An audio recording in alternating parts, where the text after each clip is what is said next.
तिल्लू जी नमस्कार। हम लोग सरमोली में हैं, मुंशियारी के ऊपर। आपसे बात कर रहे हैं आपका जो बर्ड वाचिंग के में रुचि और बर्ड्स में जो एक्सपर्टीज़, एक बहुत मतलब ज्ञान जो आप प्राप्त किए उसके बारे में। पहले थोड़ा अपना परिचय दे दीजिए। नमस्कार, मेरा नाम तिल्लू राणा है और मैं सरमोली में रहता हूँ और पिछले 10 सालों से मैं ये नेचर से जुड़ा हूँ। उसके पहले क्या करते थे आप? उससे पहले मैं हार्ड वर्किंग करता था, जो यहाँ पे अभी पत्थरों का घर नहीं बनाते थे। हाँ। ये पत्थरों को तोड़ना, फिर वही काम उनको, फिर मिस्त्री के साथ लगना, वो काम किया करता था मैं पहले। खेती भी थी? खेती अभी भी है हमारी, वो थोड़ा अब कम हो गया, मगर अभी भी खेती करते हैं। अच्छा, लेकिन उससे बनता नहीं था तो इसलिए पत्थर का काम भी इसलिए करना पड़ता था। हाँ जी, खेत में बहुत कम पहले तो होता था, फिर अब जैसे जैसे बंदर लंगूर आने लगे, पहले यहाँ बंदर नहीं होते थे, लाल वाले बंदर, अब वो आने लगे तो फिर खेती करना फिर कम हो गया लोगों का। तो उसमें से पत्थर तोड़ने वगैरह में से फिर आप ये बर्ड वाचिंग में कैसे पड़े? फिर जैसे मैं पत्थर तोड़ता था तो फिर एक दिन ये जो ये सरमोल में हिमालयन आर्क करके एक कंपनी है, उनका मेरे को कॉल आया कि हमें 2 महीने के लिए आपको हमारे साथ काम करना पड़ेगा, अगर आप आना चाहते हो तो। उसमें मेरा काम था कुक का, सिर्फ उनके साथ मेरे को जाना था और खाना बनाना था सुबह शाम दिन का। तो मैंने कहा ठीक है, मैं आ सकता हूँ आप लोगों के साथ। तो तब से फिर कुक में रहा, फिर धीरे धीरे धीरे करके फिर हिमालयन आर्क के साथ जुड़ा मैं। तो कुक में तो फिर क्या है कि वो जैसे कैंप पे जाते हैं तो आप तो खाना बनाने में लगे होंगे, तो फिर उससे आप नेचर गाइडिंग में कैसे पड़े? वही था जो पॉल, एक प्रिंसन था अमेरिकन, जो पॉल एलिसन करके नाम था उनका। तो वो पीएचडी कर रहा था अपने पक्षियों पे। उसका क्या था कि 3 महीने उत्तराखंड में और 3 महीने वो हिमाचल में कर रहा था। तो हमारा काम था सुबह 3 साढ़े 3 बजे उठना, उनको सुबह 4 बजे वॉक पे ले जाना। तो वो काम क्या करता था, तो जब कैंप में आते थे नाश्ते के लिए, तो फिर वो हमें पक्षियों के बारे में धीरे धीरे बताता था कि ये पक्षी है, ये वो पक्षी है, इनके कलर ऐसे होते हैं, इनके चोंच ऐसे होते हैं। तो फिर वो अंग्रेजी में बोलते थे, अंग्रेजी नाम। फिर हमारा मुंह में चढ़ता ही नहीं था वो अंग्रेजी नाम कि क्या बोल रहे हैं ये हमको। हम तो हंस देते थे उस बारे में। फिर धीरे धीरे धीरे फिर ऐसे ही रहा वो 1 हफ्ते तक।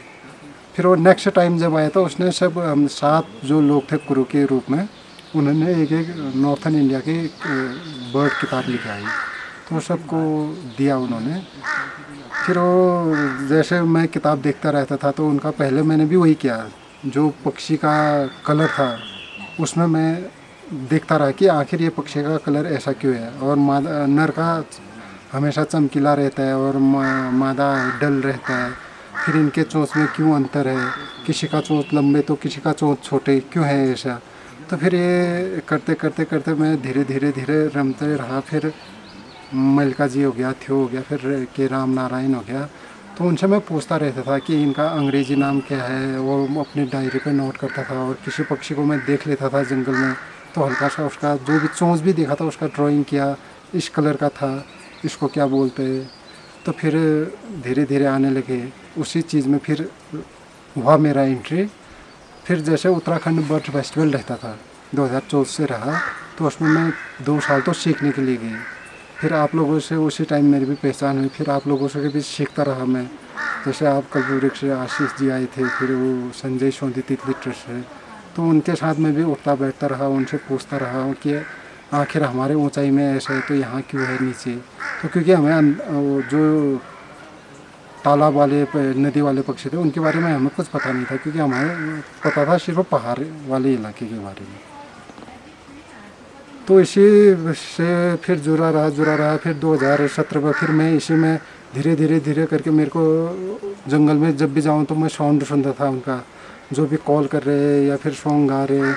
तो जब भी होता था मैं देखता था उनको, और फिर मैं कॉल रिकॉर्ड कर लेता था सट से मोबाइल में घर आके उनके सुनता था। फिर वो जो एक नॉर्थन इंडिया का उसी में ऐप रहता है, उसको मैं मिलान करता था कि आखिर ये कॉल क्या है। तो धीरे धीरे धीरे करके मेरे को अब अच्छा नॉलेज है इस, खासकर मेरे को ये हमारे मुंशियारी के एरिया का। मैं कॉल से भी बहुत कुछ पहचान जाता हूँ, 100-150 पक्षियों को मैं कॉल से पहचान जाता हूँ अभी। तो इसी बढ़िया। में फिर मेरा अच्छा रहा हो। इसके बाद मतलब ये सरमोली मुंशियारी में ही आपने फिर बर्डिंग की, अब इस बार भी गए, जाने का मौका मिला? फिर जब उत्तराखंड बर्ड फेस्टिवल है तो हाँ, मुझे उसमें। फिर एज गाइड के दौर पे बुलाया गया था वहाँ पे। जैसे एक साल गढ़वाल में रहते हैं, आसान बैराज देहरादून के पास है, वहाँ पे जाते हैं। फिर ये पावलगढ़ में, तो वहाँ गया हूँ मैं। उनको वहाँ पे स्कूल के बच्चों या फिर कोई बर्ड वॉचर आते तो उनको ये साथ मैंने सिखाना बताना ये काम किया है मैंने अभी। और तो इसके मतलब अभी जैसे यहाँ पे बर्ड फेस्टिवल हिमल कला सूत्र वगैरह हो रहा है, तो इसके अलावा और भी जैसे बर्ड ये गाइडिंग करने के लिए जो है बाहर से लोग आते हैं और आप गाइडिंग करते हैं?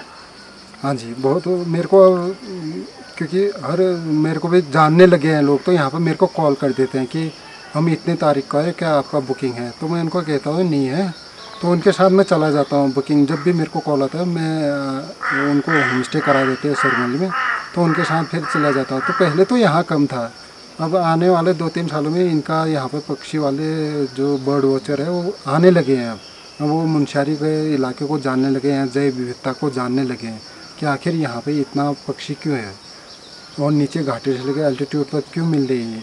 तो इन्हीं चीज़ों से अभी आने लगे हैं धीरे धीरे। मगर कुछ ऐसे भी है जो बाज़ार में हैं, जो पक्षी के नाम से हमारा इमेज भी ख़राब कर रहे हैं। कॉल वाले पे एक वाले भी आ रहे हैं यहाँ पे यार। अच्छा। तो हो रहा हमारे लिए दिक्कत की बात वो है।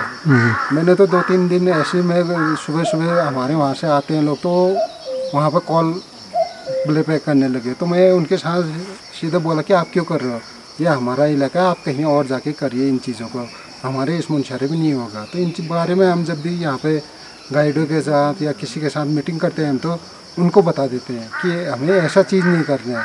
ये चीज़ें आज कर रहे हैं हम, कल के आने वाले चीज़ में वो पक्षी वहाँ पे नहीं रहेगा, जिसका हैबिटेट जहाँ है वहीं पे रहेगा। वो आप कॉल करके बुलाओगे, वो कल के दिन कहेगा, वो नर भी बुला रहा होगा उसको, फिर भी वो नहीं आएगा। बिल्कुल सही बात दिक्कतें है। हैं हमारे यहाँ, धीरे धीरे होने लगी है ये दिक्कत। उत्तराखंड में तो शायद बर्ड गाइड्स ने सब मिलके एक वो जैसे नियमावली जैसे भी बनाया ना, कुछ गाइडलाइंस बनाई हैं। बनाए थे वो हमने, वो जब पावरगढ़ में थे, मगर उस पर आगे नहीं बढ़ पा रहे हैं अभी। उसमें पता नहीं क्यों अटका है।